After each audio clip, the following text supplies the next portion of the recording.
Is the red wave disappearing? Is Liz Cheney running? And will media criticism, or more properly, media boosterism, ever be the same now that Brian Stelter is out? That's right, out at CNN. We'll discuss all this and more on this edition of The Editors. I'm Rich Lowry, and I'm joined as always by Phil Klein, Madeline Maddy Kearns, and Jackie B.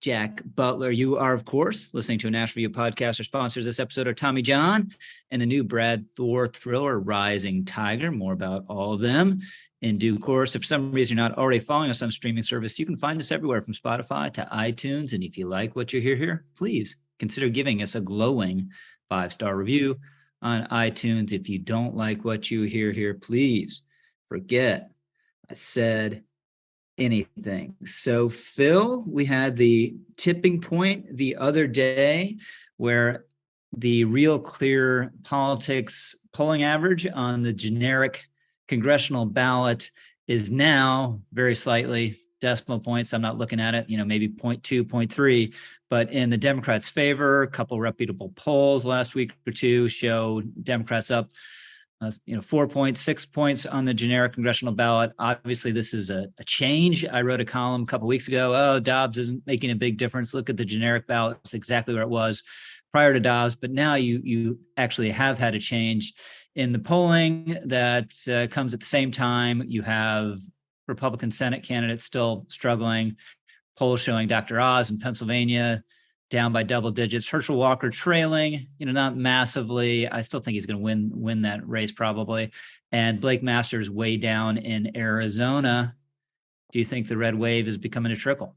I think the first thing you have to do is differentiate between the House and the Senate, clearly. In the Senate, it was always going to be a tougher lift for Republicans. Insofar as you were defending seats, and like Pennsylvania, Pat Toomey, who was elected twice, is retiring. In Ohio, Rob Portman, who would have easily won re-election, is leaving. So you're basically starting out behind. And these were all the seats that are up now are ones that Republicans won in 2016 in a presidential election year that they won. So they're defending more seats. So the map started out not insurmountable for Republicans, but not as conducive to a large, significant wave. On top of that, they've had poor candidate selection. Dr. Oz, Herschel Walker, Blake Masters are not the ideal candidates that you'd have. And you could argue about what the other options were and whether the people who didn't want those candidates gave a great option. I think J.D. Vance is in stronger position, but even if you see a Herschel Walker eke it out or a Dr. Oz pull off the upset, clearly these are not the strongest candidates that you'd want. If you look at Georgia, for instance, Brian Kemp is well ahead of Stacey Abrams. So Herschel Walker even is running well below where you'd think a sort of stronger conservative candidate would be. So I think that's one element, is the candidate selection, and that's something that even Mitch McConnell alluded to without naming names. Yesterday, he sort of said, well, the Senate is going to be difficult, and he sort of alluded to the fact that candidates matter. So I think in the House, the Republicans still are likely to take over the House. But you also, one thing is that one of the reasons that it's different is that in a lot of these House districts, because of the gerrymandering, where the sort of more Trumpy candidates are winning, those are already heavily Republican districts, right? Democrats not going to win in Wyoming, even though Liz Cheney's out of there, right? It's going to be Hagman. Mm-hmm. So basically, I think that the House is in better. But one thing which I've been saying from the beginning of the year is that it's not going to be any sort of 40 or 60 seat lead just because the separation is just in the single digits. When Republicans had huge waves in 94 and in 2010, the Democrats had large majorities in Congress already. So there were a lot more low-hanging fruit. In terms of what happened and whether things tightened, I think that it is tightened, and Republicans may not pick up as many seats now. Yeah, I have to What say, Phil, part? if Yeah. Democrats pull this off and really minimize the losses, it'll be one of the most extraordinary political achievements in a midterm ever. I mean, you've had presidents bucking midterm trends. George W. Bush famously in 2002, but you had September 11th, and Bill Clinton in 1998, little sui generis, but people obviously a backlash against the Monica Lewinsky scandal and impeachment. Just if Democrats, without any overwhelming event that would be countering what has seemed to be the political trend all year, to somehow wiggle out of this, with the president below 40%. That's why I still don't believe quite they're going to be wiggling out of it in any significant way, but that would be a Houdini level escape act. Well, I think the big question is the suburbs, right? Because the suburbs were a lot of suburbs that were Republican that Trump lost during his presidency, and that really led toward the Democratic wave in 2018 and helped fuel Biden's win in 2020. For the long time, those were trending away from Democrats because of inflation, Biden's numerous failures, the fights over schools and parents and all the woke stuff. All of those things seem to be turning the suburbs against the Democrats. But I would say that the Dobbs decision is probably something that helps bring some suburban voters back toward the Democratic fold, as well as Trump just returning more to the picture and the winning of all these Trump candidates. I mean, no one victory of a Senate, a Dr. Oz in a primary is going to affect the national landscape overall. But when you have an overall trend of it's clear in every way that the Republican Party is very much the party of Trump, it's not moving away from Trump. I think the anti-Trump message resonates more in the suburbs among these voters. And so Republicans could still win the House. It's just, it may not be quite a tidal wave that you might have expected a few months ago. So Jack, to those suburban voters, I was talking to a friend who's a political consultant, does a lot of polling, and he just says all the Republican consultants and pollsters, they're kind of pulling their hair out because it's impossible to get a decent, properly weighted sample in terms of education, because college educated white voters are just out of their minds right now and are just so eager to answer every single survey and make it clear how much they oppose Republicans or are with the Democrats. And maybe it's leading to some bad polling, but it's certainly a factor that's in Democrats' favor at the moment. As Phil mentioned, could be reaction to Dobbs, could be some gun stuff, and is definitely related to the return of Trump to center stage. Yeah, that should be, I think, a major asterisk that hangs over a good deal of the data that we're working with now. I always find it kind of funny in these periods of political campaigns and political seasons, because we have a lot of sort of people whose jobs it is to try to figure out and project what's going to happen months from now. And I'm sure they're very good at their jobs, but to me, sometimes it seems almost like a kind of pagan ritual that they're like divining these granularities from like Washington state special elections and whatnot, as Sean Trendy did, with some legitimacy, obviously. The Sean Trendy projection is that basically he thinks Republicans are in for a pretty good year, but not a fantastic year. And that, I guess, would fly somewhat in the face of more recent, within the past couple of weeks, trends that have been moving in Democrats' favor. But I think, as you said, Rich, that it's just kind of hard to believe that there's some kind of fantastic political maneuvering on display from Biden and Democrats that will enable them to turn 2022 into the kind of exception year that 1998 and 2002 were. I just don't really see what the black swan of this year would be, unless, I don't know, it's some kind of backlash against Trump or backlash against Dobbs, both possibilities that have been mentioned.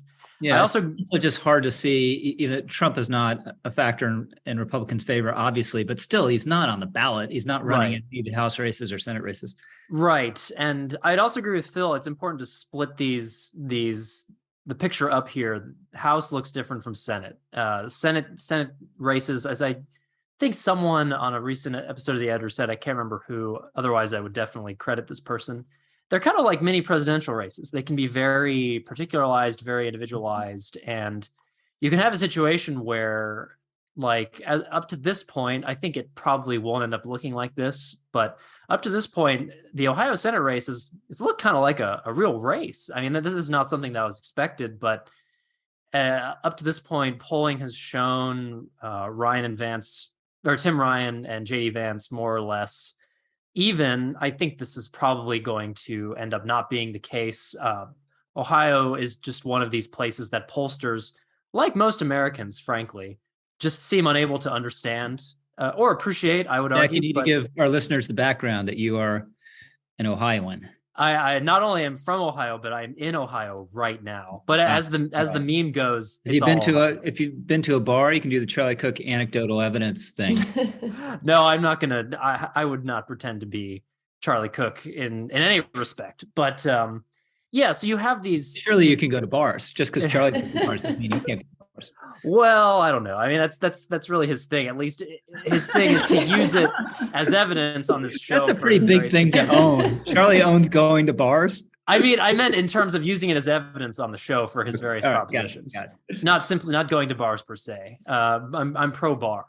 So yeah, I think Ohio is one of these places that I think where the polling issues that you've been describing will be borne out, and that race will probably not end up being as close as it looks. But I think these other Senate races, they're real live concerns. I mean, Pennsylvania, I don't see much evidence that Oz, who's not a great candidate either from a centrist perspective or a MAGA perspective, is really doing that well, despite the fact that he's running against essentially one of his patients. In Arizona, you have just the whole. That's good, Jack. Did you work on that beforehand? No, goodness. I come up with these things in the moment, man. But Arizona, you have the whole slate of election deniers in a state where it looks like the Republicans in the state are still dwelling on that issue, but this is a state that Biden won in 2020, so the evidence that that'll be a kind of winning issue in 2022 is dubious at best. Georgia, I think it's quite possible that Brian Kemp will pull Herschel Walker to the end zone in a kind of strange irony, because he's usually the one who does that. But yeah, there's just, it is weird. I will say that at this point, it just kind of is an unexpected twilight zone that we're in terms of midterms, whereas you'd usually expect first midterms of a first-term president who's performing poorly to have a pretty clear outcome against that president. That's been the trend, and it's not as clear right now exactly what's going to happen, and I find that interesting. Yeah, so if Republicans can't hold Pennsylvania, then you need to win 2 out of the 3, assuming you hold Wisconsin, of Arizona, Georgia, or Nevada, and it just gets a little tougher. It'd be really good not to throw away Pennsylvania, but it's not. I wouldn't say it's gone, but it's not looking great. So, Maddy, we talked earlier in the week on the podcast about the Liz Cheney primary. No surprises. I think the only question is if you put the over under at about 30, which should be over or under. She ended slightly under, but gave a non-concession speech. Not that she denied the result. She was that's kind of part of her thing now is acknowledging election defeats as part of her brand. But it was a stirring call to arms. The fight it's just beginning. Abraham Lincoln lost a House in the Senate race and then won the big prize. And then she went on the Today Show early the next morning and was asked, are you thinking you run for president? And basically said, yes. What do you make of it? Yeah, so like many of my colleagues, I very much admire Liz Cheney's courage to follow her conscience and to vote to impeach a president of your own party. That takes a lot of guts, especially after he won 70% of the vote in your state. She was obviously right about January 6th, and she tried her best to vote for an independent commission, but obviously Republicans killed that in the Senate. So a congressional committee was impaneled, and so you can't entirely blame her that she got caught up in the guilt by association working with Democrats. Obviously, the way she's gone about that is more controversial. And I do think it's just worth stating and restating, because I'm sure you discussed this last time, that it's a sad indictment of the party that Republicans who follow their conscience on something very important are not welcome. Having said that, she has become a bit of a monomaniac with the anti-Trump stuff. And I think the question of will she run for president, I just don't really see how she can. I mean, she can't really run and expect to win in the Republican Party. I don't see how she could possibly run as a Democrat. She is a conservative. And the question of this independent campaign is I mean, those never work. I mean, I know there's the Lincoln analogy, but that was the exception, not the rule. I mean, I think Jim noticed on the corner that independent or libertarian presidential candidates rarely get more than 5%, almost never higher than 10%. And that was true. Like in 2016, Trump and Hillary, like lots of people were uncomfortable voting for Trump, but they still voted for him. And so at that point, it just becomes the question: well, why? Why would you do that? Are you on a kamikaze campaign to destroy the Republican Party? If so, like how does that help save it? I'm not quite sure. I mean, also it's worth noting that if she did pursue that, then she'd be most likely getting airtime from liberal media and from probably Democrat donors, which is just not really a very convincing case that you care about the future of the Republican Party or you care about conservatism. So not sure I totally understand her thinking here. So let's bracket the question of whether she'll actually do it, because that's going to be my exit question. Sorry, plot spoiler, everyone out there. So Bill, what is your read on this question of who she would help or hurt if she ran? It seems pretty clear to me. She ran a primary. It may be that her segment of the vote is so small and so disaffected from the Republican Party generally, she wouldn't be taking any votes from anyone. These would just be Liz Cheney voters, and there'd be 3% of them. And if she didn't run, they just wouldn't show up. But it seems at the margins, if she gets any traction at all, she's taking some non-Trump voters from actual viable non-Trump candidate. I don't think that makes any sense. And I also tend to think if she runs as an independent, also she'd be stealing Republicans disaffected from Trump who might actually pull the lever from Biden and helping Trump in that scenario as well. But what do you think? Yeah, so it's interesting because I think first off, her level of actual support, the number of supporters that she would take, it's going to be small enough that it's not really going to affect the outcome of a Republican primary. However, she obviously will command a significant amount of media attention, and so she'll have a certain number of she'll have enough fundraising to be able to get her message out, and so basically she's gonna. So in other words, her messaging could have an effect and will be heard more than the actual percentage of voters that she has. So the question is, on one hand, it's pretty clear that if the nominee is not going to be Trump, it has to be somebody that's not defined by opposition to Trump. it doesn't necessarily mean that you can't criticize Trump, but essentially you don't, more or less, you have to not be against Trump, but you don't want to be like just another Trump. So in other words, people who don't like Trump and want somebody else could feel comfortable voting for you. And yet people who like Trump don't feel that they could support you, and they're not betraying Trump or voting for somebody who's a total turncoat. So on the one hand, you could say that if you want to defeat Trump, the best thing to do would be to just everyone who doesn't want Trump, just pick somebody to rally around to consolidate the non-Trump vote. So if that were the case, then you'd think that it would make sense for Cheney to sit out and just let all the votes go to the most viable non-Trump, which right now is Ron DeSantis. I'm not making any early endorsements, but just sort of saying, if you look at the polls, if it's not Trump, DeSantis typically runs number 2.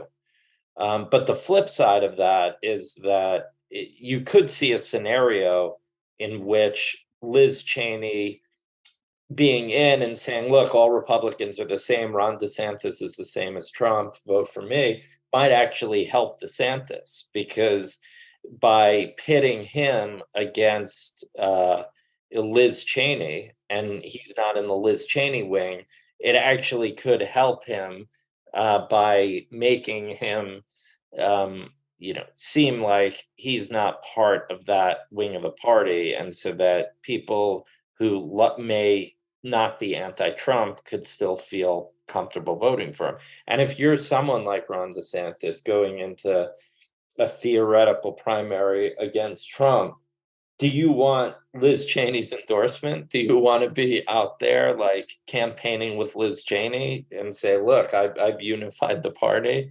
Or do you want Liz Cheney going on there and saying, DeSantis is just a Trump clone? I think that if you're DeSantis, you'd probably choose the latter. So you could see a scenario in which it actually helps the non-Trump candidate to have someone like Liz Cheney in the race as a foil, so that they don't see him, so they could criticize Trump and can't contrast themselves against Trump, while having somebody else make the sort of anti-Trump arguments.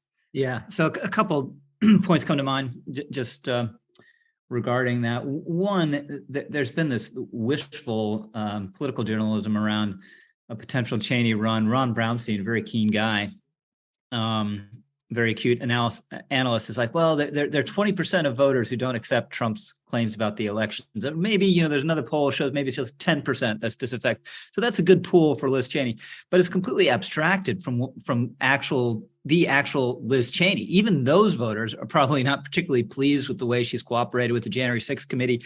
Even those voters are probably appalled at the idea that she says she would have a hard time voting for Ron DeSantis. So her pool just gets much smaller. And this is something I think that the never Trumpers and certainly folks on the center left don't fully realize, or at least take on board, is that the people you have to convince to get away from Trump. I was quoted in the New York Times and one of their Cheney stories about this, and I think people are pushing back on Twitter, is the Republicans voted for Trump twice. They like the guy. They're entertained by the guy. They're grateful to the guy, for beating Hillary Clinton and for doing a lot of important and courageous things in office. And they think he's treated unfairly, and they hate the media. So those are the people you have to convince. And just Liz Cheney's never going to do it. But before we end this segment, Jack, let's go to a related item. So obviously this. It's not been a very encouraging picture of the Republican Party, these primaries, including how Cheney was just completely wiped out. So you had this journalist tweeting, I've covered extremism and violent ideologies around the world over my career, have never come across a political force more nihilistic, dangerous, and contemptible than today's Republicans. Nothing close. Nothing close. I guess Edward Lucid tweeted, he didn't cover ISIS or whatever. And then you have General Hayden come in and quote tweet it and say, I agree. And I was the CIA director. Yeah, it's not great. I mean, look, there's if as people say, National Review is the CIA front, then we really need to yank this guy's chain back. I don't know what he's talking about. But yeah, this is like, it's sort of, we were talking about Liz Cheney. If Liz Cheney does this presidential run, she's going to attract whatever is left of the sort of Lincoln Project hangers-on who depend on these hopeless, quixotic, Republican campaigns. And there was a kind of revelation that came about when the Lincoln Project assembled, because these were the guys who headed up some of the like failed presidential campaigns on the Republican side of the 21st century.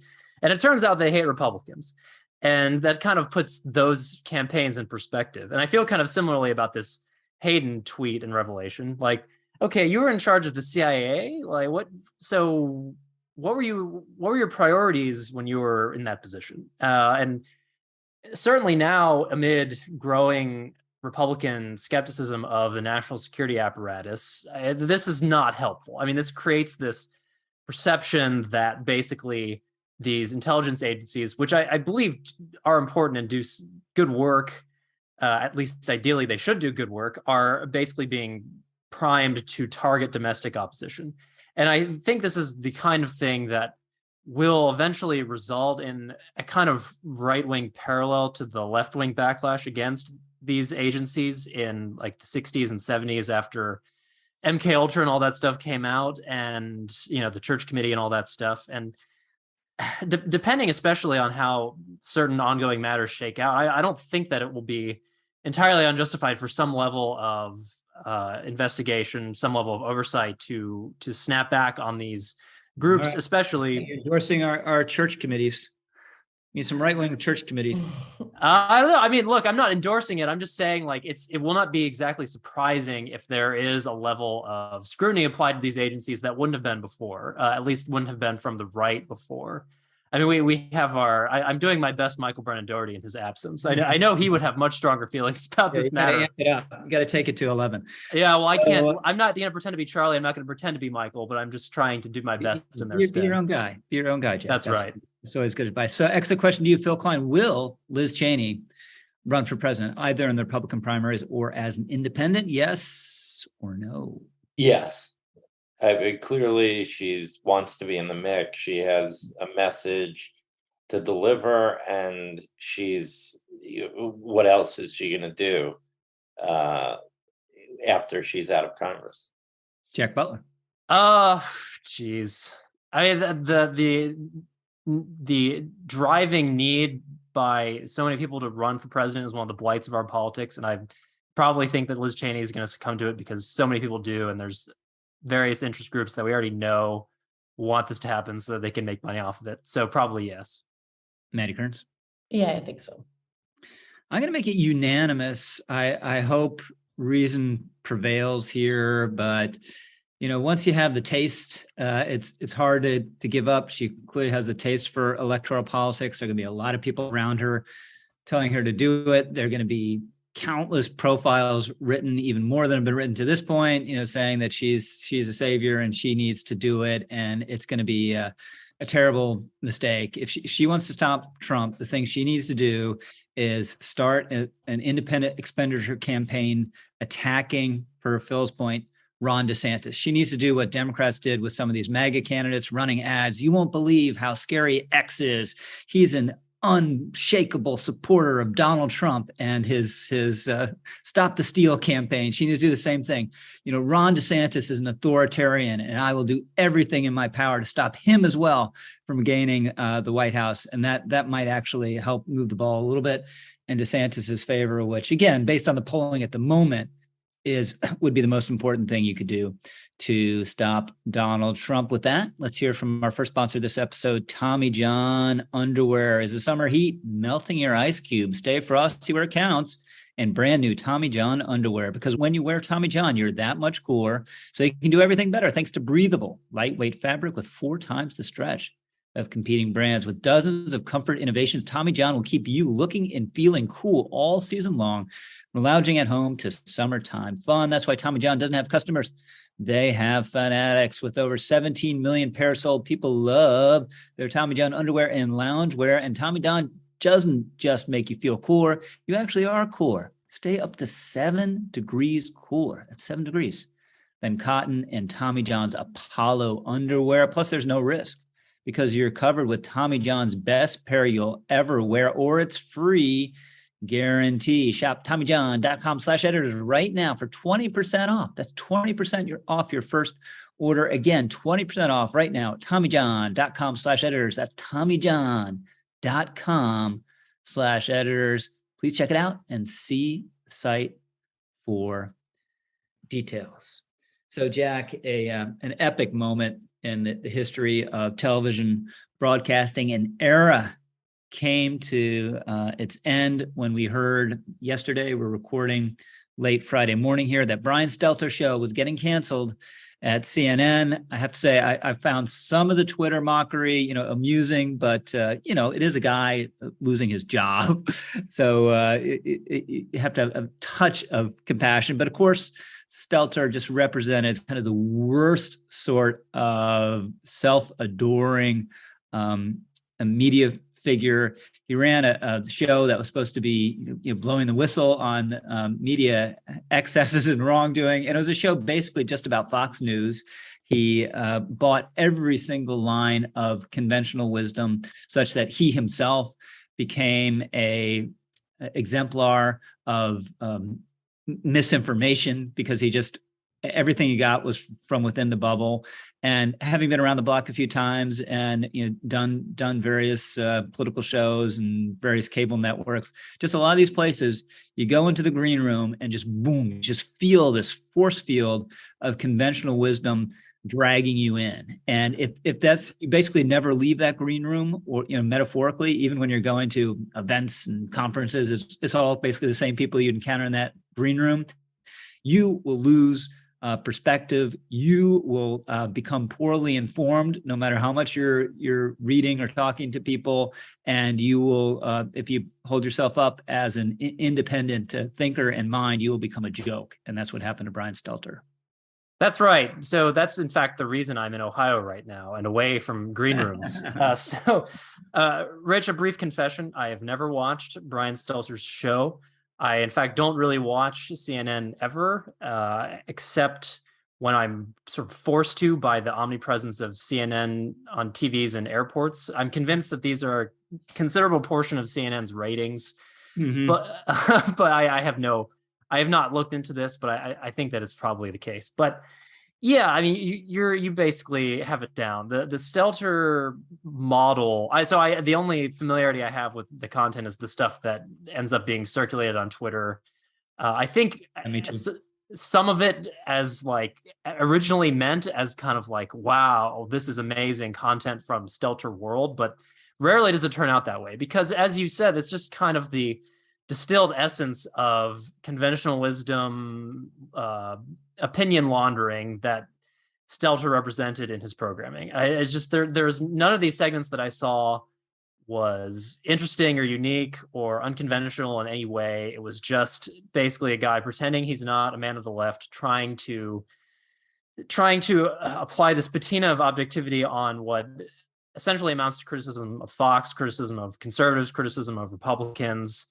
And it's just boring. I mean, that may be the ultimate criticism, is that you can do it in a way that it can be interesting. Surely will get people mad at you, but that may, at the end of the day, have been Brian Stelter's biggest offense with this programming, is that he just managed not to make this task that was given to him that interesting or enticing. There's a way to throw red meat at your audience that keeps people watching, but people were not watching. So this is just what happens when you have someone like that. And so, yeah, it is worth keeping in mind, as you said, a person losing his job is not something to be too much of a jerk about, but the market in many ways does not lie. And there was just ultimately not a market for the kind of boring convention peddling that Stelter was doing. So, oh well.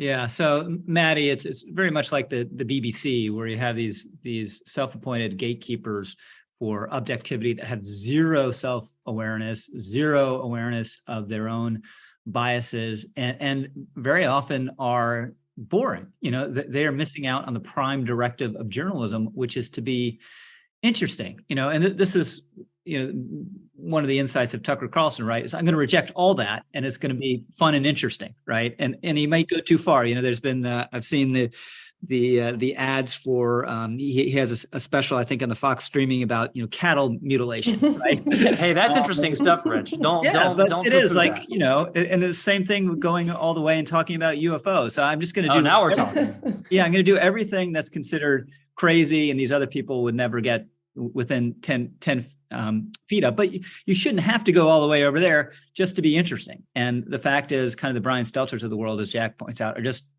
boring and predictable. Yeah, I think a lot of it comes from this sort of grandiose and quite pompous sense of your own self-importance, where you as a journalist and how you're received and your reputation becomes the paramount of everything you do. I did experience a bit of this. I went to journalism school, maybe one of the few people on this podcast who bothered with that. And I did that at NYU, and I did get the sense there that it was just this incredible echo chamber where I think people did not understand or really have any appetite to understand the people that they were dismissing, the people they disagreed with. I think Stelter talked about the Trump cult quite a lot, talking about not just Trump, but Trump's followers and people who were supportive of him. This is obviously not very productive. It alienates people. It's you're going to lose a lot of people. And then there's the fact that you're supposed to be, as you mentioned with the BBC, striving for this objectivity, and it's this complete lack of self-awareness where you don't realize your own biases. Now, we all have biases, and at National Review, I actually find great relief in being an opinion journalist where I just declare my political leanings up front. And of course, that doesn't give me justification to play fast and loose with facts, but I have a worldview, and I'm upfront about it. But this faux neutrality is so off-putting and so transparently insincere.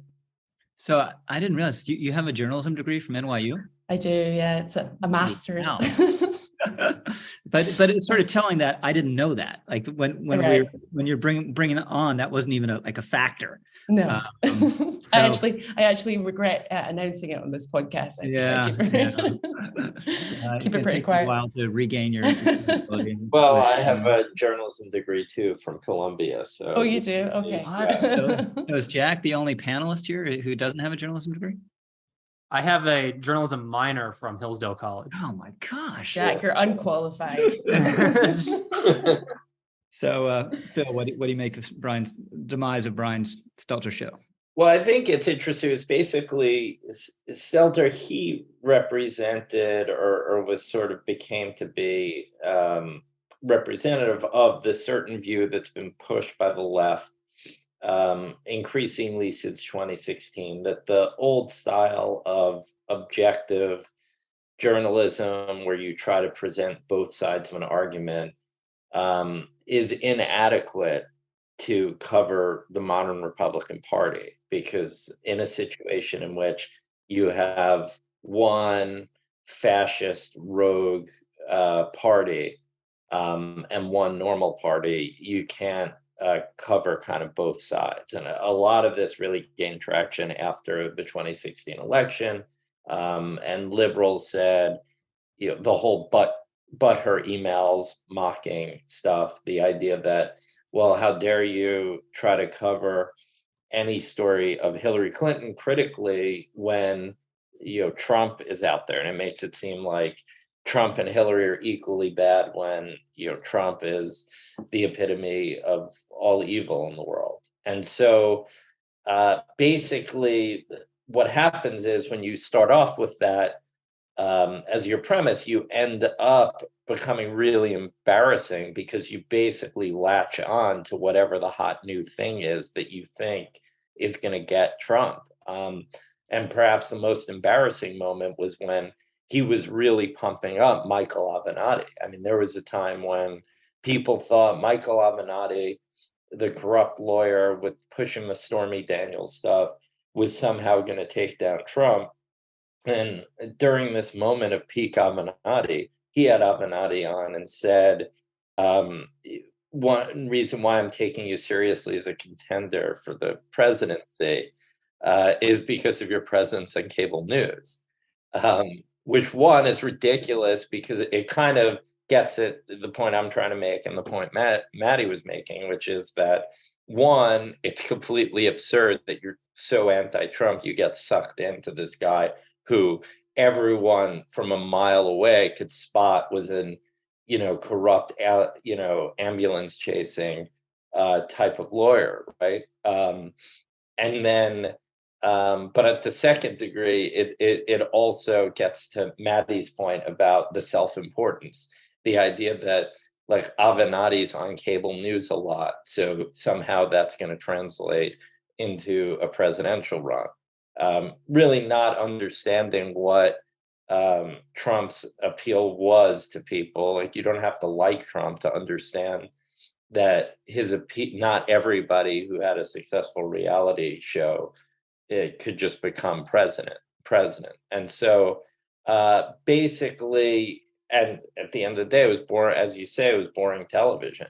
And the new leader of the post merger, Zaslav, he ended CNN Plus, and he's, it seems like there's much less tolerance for just like, oh, let's just keep Stelter on because we agree with him. I mean, he's not delivering ratings, so I mean, it's a clear business decision. Yeah, so that's a segue to the next question to you first, Jack Butler. Don't mess this one up, Jack. This highly consequential exit question that will long be remembered. Do you have hope for CNN? Yes or no? No. Maddy Kearns. No. Phil Klein. No. I'm going to hate myself, but I have a glimmer. I don't think is actually going to succeed in making it an actual news network worthy of the name, because the culture is so ingrained there and across the rest of the media. But I think maybe he's going to give it a legitimate shot. So I'm going to say I have the slightest little glimmer of hope. Would have been a different answer if you had asked about CNN Plus. So let's hear from our second sponsor this episode, the new thriller from the great Brad Thor. He, of course, is a #1 New York Times bestselling author, and he's written a riveting new thriller, Rising Tiger. When the Chinese military launches a barbaric attack on India, America's top spy is drawn into the fray. But in the fight for democracy, who's the predator and who's the prey? Best Thriller Books raves that, quote, thriller fans of all stripes will devour this book. Read or listen to Rising Tiger today, available now in hardcover, ebook, and as an audiobook as well, read by Armin Schultz. Again, it's Rising Tiger from Brad Thor. You won't want to miss it. Please check it out. So, Maddy, we had on the cultural front more combat over trans issues and the treatment of youth with gender dysphoria. Boston Children's Hospital. I guess there are people who on video were saying that you could come in as a young person and get these very aggressive treatments. Libs of TikTok, which is an indispensable resource to insane people who think somehow they can say really crazy things on TikTok and no one will notice. I mean, this is just the non-binary teachers think they can say, well, I'm going to groom your children while they're dancing to some idiotic song and think no one will notice. And they get really upset if it's broadcast out there more widely. But anyway, she posted something from Boston Children's. Boston Children's said, oh, this is a terrible smear. We treat people just at age 18 where they have the ability to consent, but actually on their own website, they had said age 17. What have you made of this controversy? Yeah, so this is a classic defense when these gender clinics are called out is twofold. First is, oh, you're exaggerating, we don't do it that young, or we don't do it in quite that way. And then the second part of the defense is, oh, this has led to harassment of our staff. So they immediately start playing the victim. And that's exactly what happened in this case. Of course, we know that these, I don't know specifically about Boston Children's Hospital, I haven't investigated them specifically, but we do know that across the country, gender clinics, these treatments are happening to, first of all, puberty blockers happen to people who have not yet gone through puberty. So by definition, under 12. We know that cross-sex hormones are being given to people under 18. And we know that these radical aggressive surgeries are also happening to children under the age of 18. So there's a study in the Journal of Sexual Medicine talking about interviewing surgeons, one of whom admits that they've done vaginoplasty, which is where you sort of invert the penis to make a pseudo vagina, done that on a 15-year-old, done that on multiple 15-year-olds. In fact, there's in my cover story I did a couple of years ago on the James Younger case in Texas, there's a clinician in California who admits to having done hundreds of double mastectomies on girls as young as 15, as 13, in fact. So we know this is happening. So that's just a lie, frankly.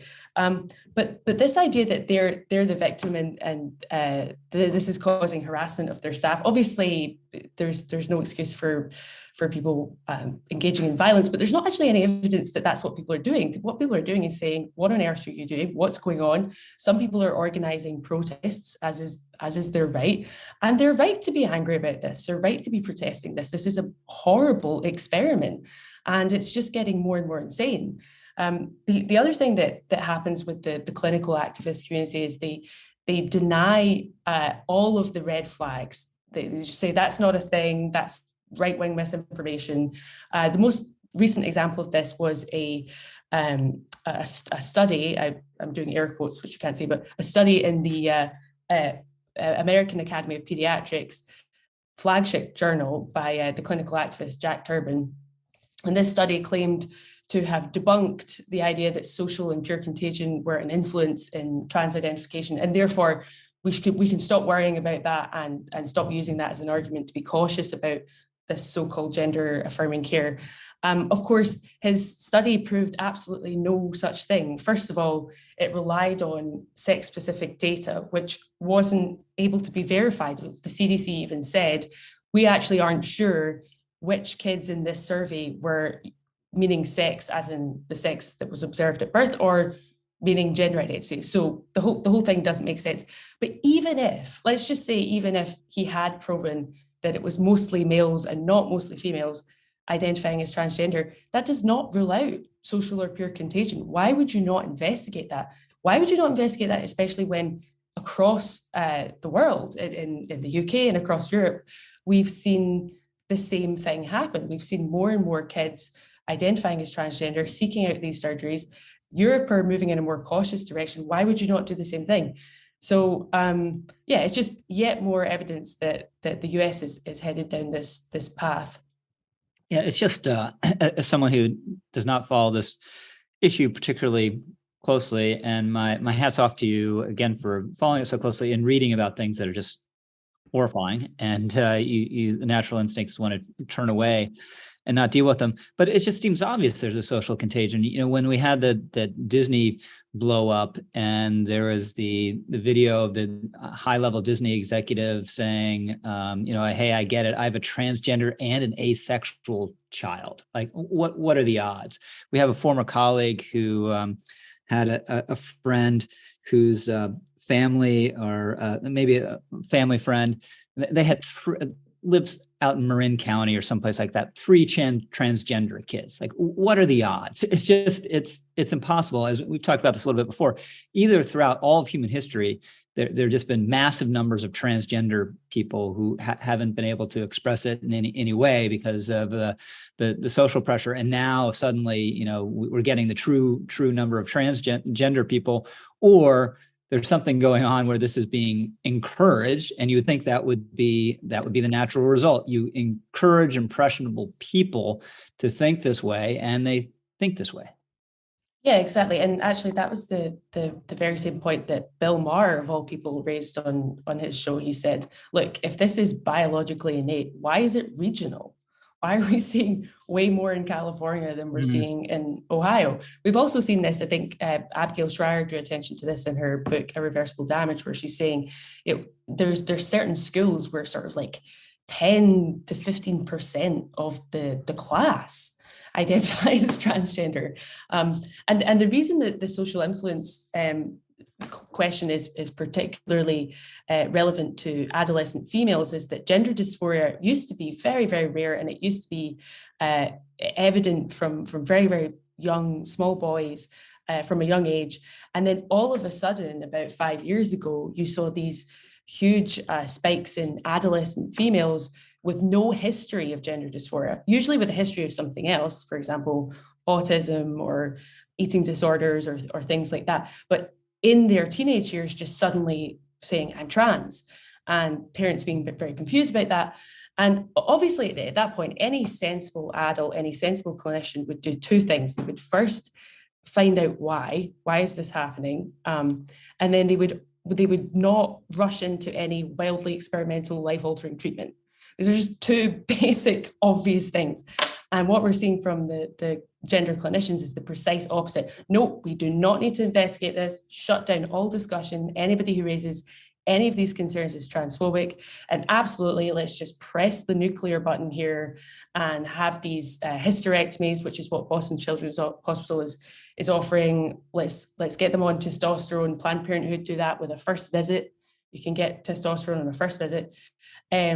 Let's do these surgeries, and yep, nothing to see here. This is all fine. Yes. So Phil, we're familiar with this playbook from other realms, COVID, most recently, where you push back against the policies they want, and they say you're anti-science. You know, there's science proves we're absolutely correct, and you can't question it unless you're irrational and can't deal with facts, even though they're beyond the science. They don't have science to support their radical policies. And then also there's the other bullying element, which is like you just hate trans people, you're a bigot, and you want these people to go and harm themselves. Yeah, I mean, look, we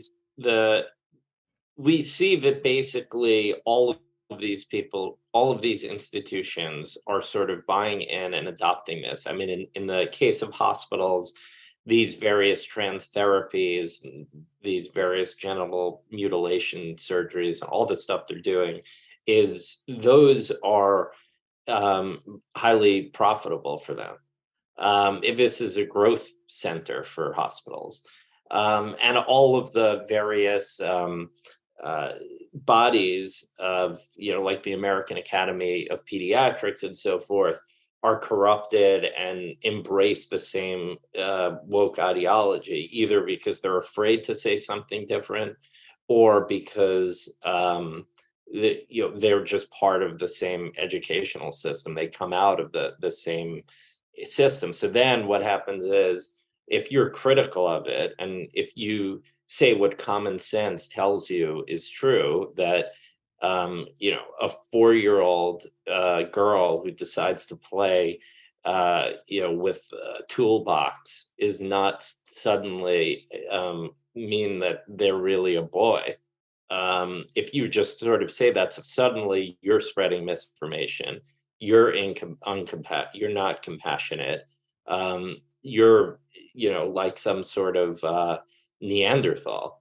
And it's the same playbook we saw during COVID, right? During COVID, it was pretty clear to anyone with young children that school shutdowns were a disaster, that virtual learning was a nightmare, a catastrophe, that the continued masking was bad for social emotional development. All these things were bad.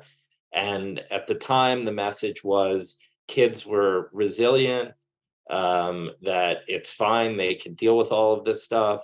They push back against any issues with masking and so forth. The Pediatrics Academy of Pediatrics actually wrote something at one point recommending school opening, and then had to backtrack from it under pressure from the teachers' unions. So that kind of showed how politicized it is. And now, when the damage has been done, we start to get articles about how, oh, look, there's all these language delays among kids who went to school with teachers in masks, or kids who were out of school for a year are way behind in reading and math and social development.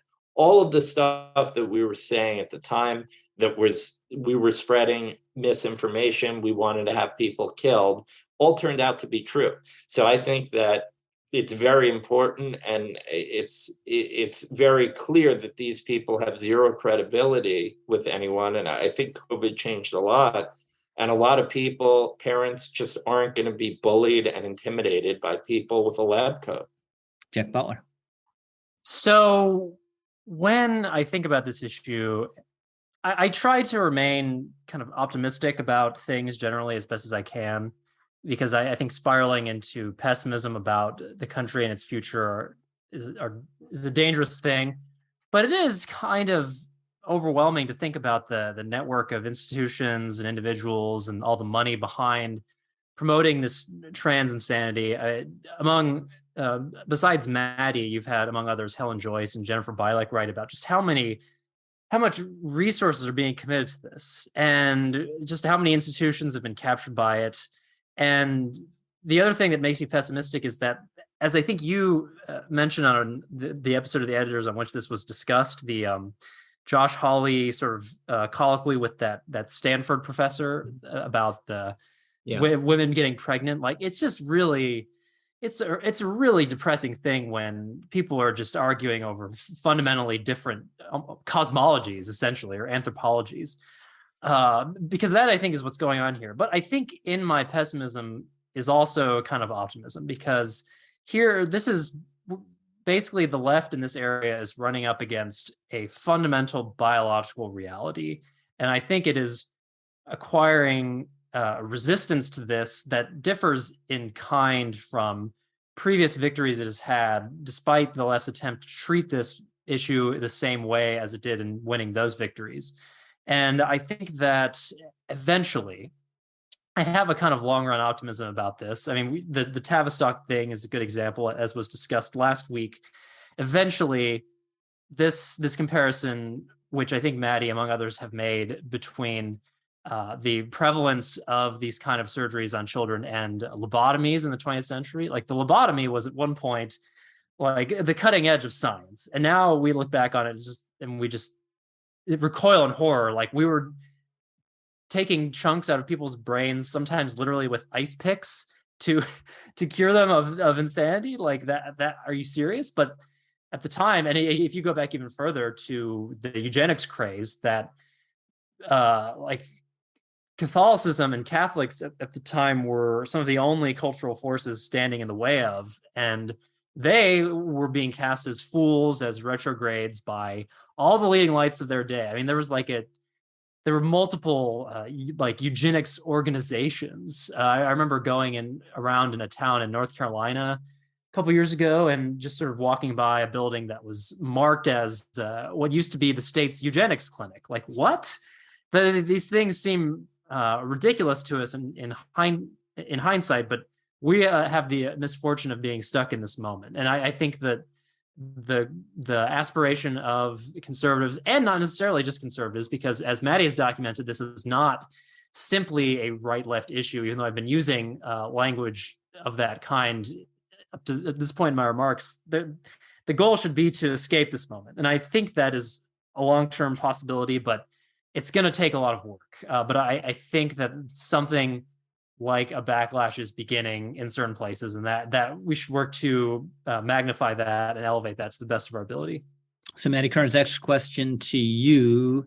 Boston Children's reaction to this controversy makes you hopeful in that they were highly defensive, and it shows that if you shine a spotlight on this stuff, it's going to be hard to defend, or makes you pessimistic because their bullying reaction is still quite powerful and effective?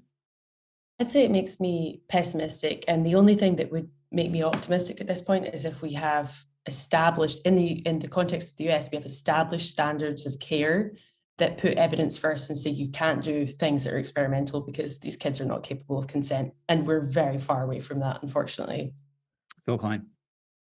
I think shorter term pessimist, medium to longer term optimist, just because I think that, at some point sanity has to come into play here. I mean, we saw this even with, a lot of the COVID policies. Pretty much we're turning back to normal. I don't think people would talk about school closures as a result of any sort of public health crisis again. So I think eventually the sanity will reign, but unfortunately, it might take, in the short and medium term, a lot of damaged lives. Jack Butler. Yeah, I agree with Phil, and I would like to similarly emphasize that the real tragedy of this is if you have a long run optimism, then there's a lot of children's lives that are ruined in the short run, and that's just a really unfortunate thing. And we're going to look back on this episode in the history of Western civilization with shame and horror someday. And we on this podcast, and those of us who think similarly, can at least sort of rest easy knowing that we tried to do what we could when we had the opportunity to. So I'm very, very, very minimally optimistic regarding this episode. So I guess I'm the glimmer of optimism guy on this podcast. With that, let me do a quick plug for NR Plus digital subscription service at nationalreview.com. Your way to support our valuable journalism. There are a few things, unless you're going to write a check. We love if you write a check. We run webathons begging for people to write checks. They matter a lot to us. But if you're not going to do that, or even if you are, it will also help us if you sign up for NR Plus. Basic proposition: we publish what we think is a lot of exceptional journalism. We don't do it for free. It costs money to do it. And it'd really be great if everyone paid for it. Not an arm and a leg. We have lots of great first-time deals running any given moment to sign up for NR Plus. So if you're out there and you're dancing around the metered paywall using different browsers and different devices, please, please, please don't do that. It really hurts us. It really hurts us. So I urge you not to do it and to sign up for NR Plus. Makes the paywall go away. Obviously, if you sign up and log in to the homepage, it's magic. 90% of the ads go away, especially the most annoying and obnoxious ads. Look, if we had a choice, we just wouldn't run them at all, but we have to because we do need to stay in business. But if you sign up for NR Plus, we're not going to try to monetize you in that way again. So the ads disappear, makes for a much better reading experience. You can also plug deeper into the NR community. You can comment on articles and blog posts if you want. You can become part of our private Facebook group, quite robust community there. You can be invited to exclusive calls and events. We had one of these calls with NR Plus members just yesterday, day before, with the great Larry Kudlow. Had a conversation with him. People listen in, ask questions in real time. You can be invited to events with our writers and editors. We have one coming up. Phil, can we mention this? That we're going to have a meetup in the LA area in a month or two with a bunch of our writers. I would not mention that. Yeah. Okay. So, dear listeners, forget I said that. We nothing's going on in LA. Forget I said that. But we will at various times have meetups in various places, perhaps including the West Coast, maybe.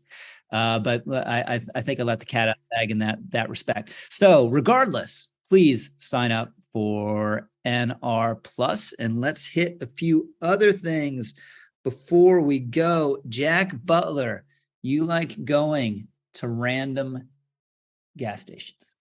Well, yeah. So that statement can Don't back off your item. This is what you told me prior to the show. I just want to clear the possible misconceptions of what you might mean by that. I got a car last year, and so when I can, I like to take long drives to travel instead of fly.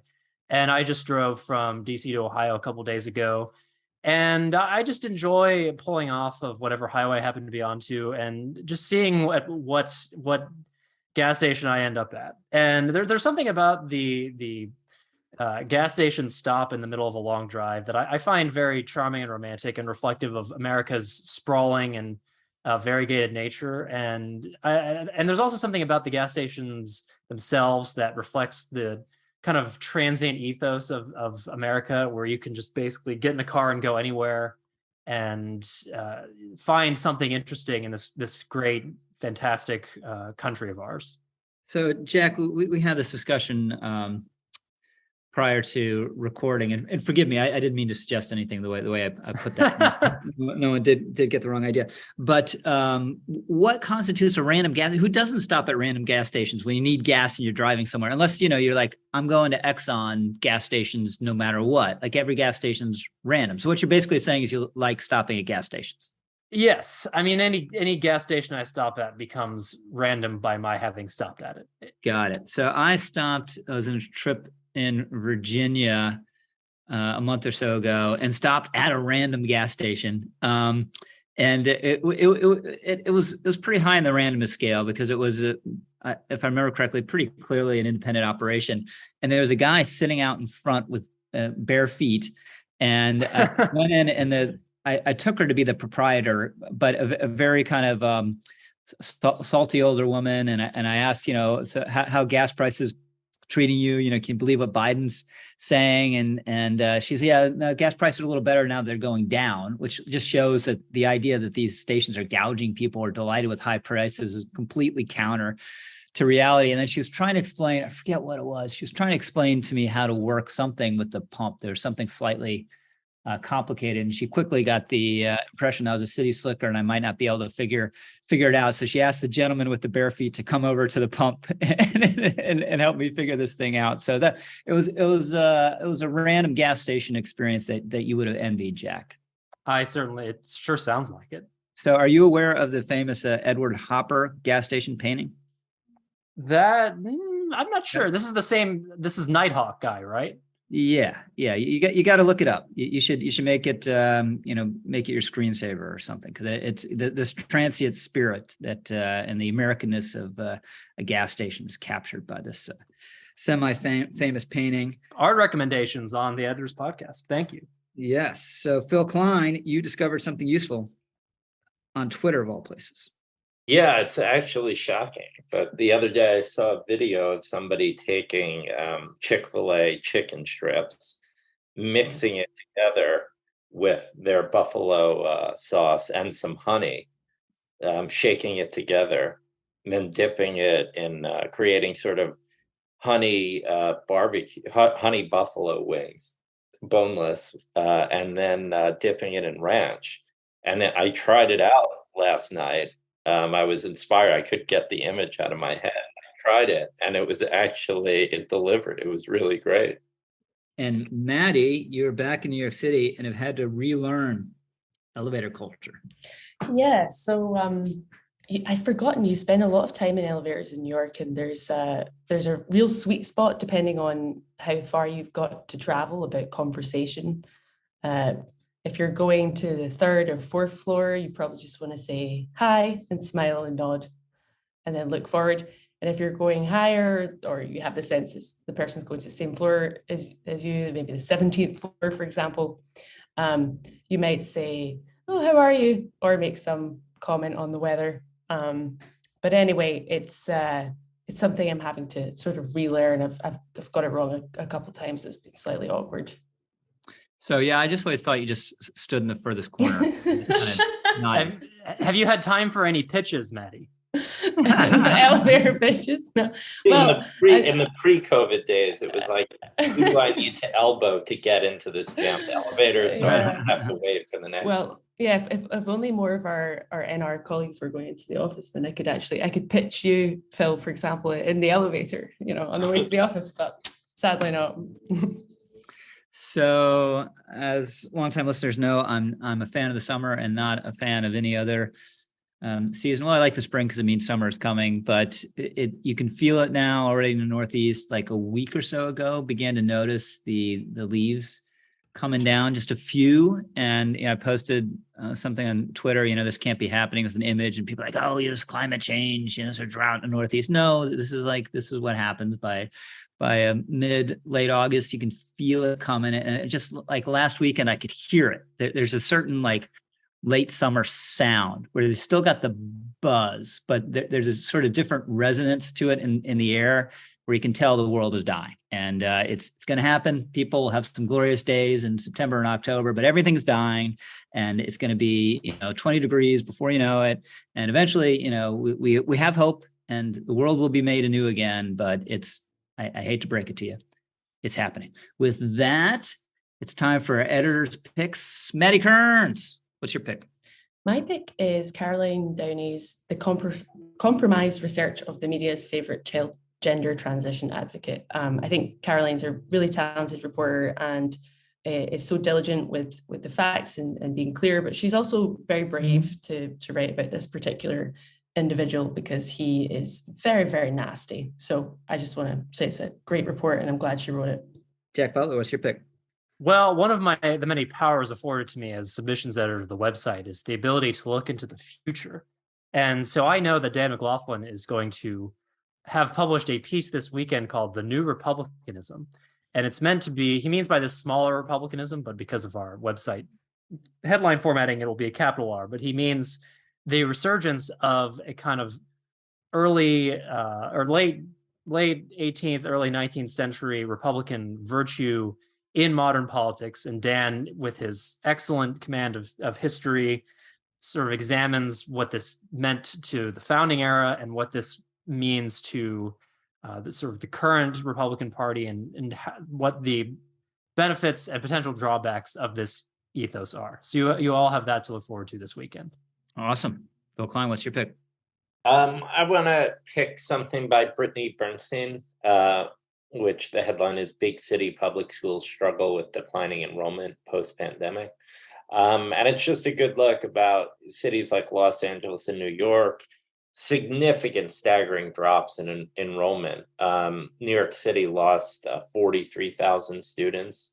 And it's really bad. And it just gets back to, I think that I remarked before that COVID, there wasn't only the direct effect in terms of a lot of parents being frustrated by the schools, but it also meant that for the first time, a lot of students, because they were working from home, parents started seeing what they were being taught in schools and were more cognizant and more involved in their educations. And having looked under the hood, a lot more parents have decided that public schools aren't for them. And so there's a movement toward private charter schools and to homeschooling and so forth. And so I think that there is really that the teachers union sort of won a lot of the battles in terms of the school closures and masking and so forth. But I think they awakened the sleeping giant of American parents, and it's going to have reverberations for generations. So my pick also relates to education. It's a piece by our Buckley Fellow, Luther Abel, the Oakland Phonics Fiasco. And it's about how Oakland abandoned phonics for totally insane and idiotic progressive reasons, and has, of course, been a debacle. And thankfully, they're reversing course. And the fight over phonics is probably something we need to pay more attention to. It's really important. And this was a really nice piece by Luther. So that's it for us. You've been listening to a National View podcast. Any rebroadcast, retransmission, or account of this game without the express written permission of National View Magazine is strictly prohibited. This podcast has been produced by the incomparable Sarah Shitty, who makes us sound better than we deserve. Thank you, Phil. Thank you, Maddy. Thank you, Jackie B. And thanks especially to all of you for listening. We're the editors. We'll see you next time.